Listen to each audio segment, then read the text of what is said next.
Hi, how are you? Good, even though we're very far, it's great to be meeting here early in the morning. I don't mind doing this for you. I appreciate it. Thank you. Is that popular like The Office? You as a person, were you able to detach after that? Like, those are two great examples. The fact that I lucked into being on two TV shows that are so different, but both so well written and completely diverse in terms of The Office was straight ahead comedy, had very broad characters. I think a lot of my career is just predicated in luck. Hello everyone, I'm Rajani and welcome to Speak Easy. My guest today is super special. He's celebrated as one of the greatest comedic talents in the world, but there's so much more to him than just that, and I'm sure you know why. I'm talking about the wonderful and talented Steve Carell. Hello, Steve. Welcome to India and welcome to Zoom TV. Thank you very much. That he's great at comedy. You just went and did something else that just blew everybody else's mind. Tell me, did you ever feel that?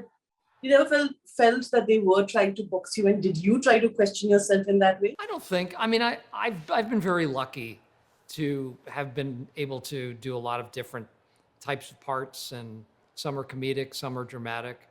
Yeah. So I think I've been given opportunities, and I've been just fortunate enough to, have been able to been offered them. So I don't really feel pigeonholed though. I don't feel like just because I do comedy, people think of me as a comedy actor, and you can't really worry about that stuff anyway, because if you start worrying about what people are thinking, then you're kind of losing sight of what you should be doing anyway. Fair enough. And I also feel like you've done roles like there's The Office, and then you go and do the morning show. That apart. Also, the two shows that I mentioned are hugely popular here, and I'm sure you're aware of the fact that you have a huge fan following. When something becomes that popular, like The Office, you as a person, were you able to detach after that? Because people keep mentioning and people keep sort of referring to that show. Well, you might, as an artist, might have moved on, and then you do something like morning show, which I think is a risk in itself, right? In the beginning, I mean, and also the fact that character is flawed, like a lot of characters. But also in today's time, the way it's dealt with is so sensitive, and it has to be done right. Those Yeah. things come in your mind. Yeah, I mean, I think, well, like, those are two great examples. The fact that I lucked into being on two TV shows that are so different, but both so well written and and completely diverse in terms of the Office was straight ahead comedy, had very broad characters, incredibly silly, and then the morning show was a fairly dramatic show.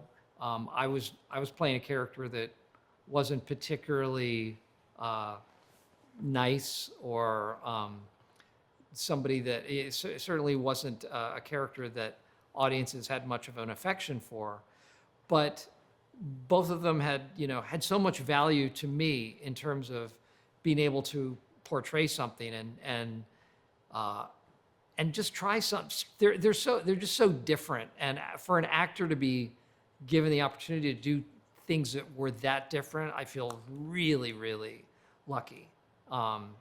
So I I think a lot of my career is just predicated in luck, because I know a lot of very good actors. I know a lot of people who are incredibly funny. I know a lot of people who are incredibly excellent dramatic actors, but they're not all lucky. They don't, sometimes things don't lay out the way that they would hope them to.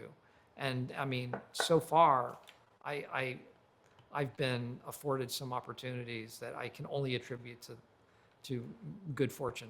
Gru loves being a supervillain. Who, according to you, is the greatest supervillain on screen? The greatest villain ever? Boy, I think Hannibal Lecter was a great villain. I think the shark from Jaws was a great villain. I don't think Gru's really a villain, ultimately. I think he wants to be a villain, but he's very sweet and very Yes. loving and very caring. So it's hard to put him in the pantheon of villains in history, because he's kind of a big mushball. Absolutely. I love Gru. I think it's such an interesting character. And all the best for Steve. Lovely chatting with you. Lots of love from India. and hope to see you here soon. Thank you. Appreciate it.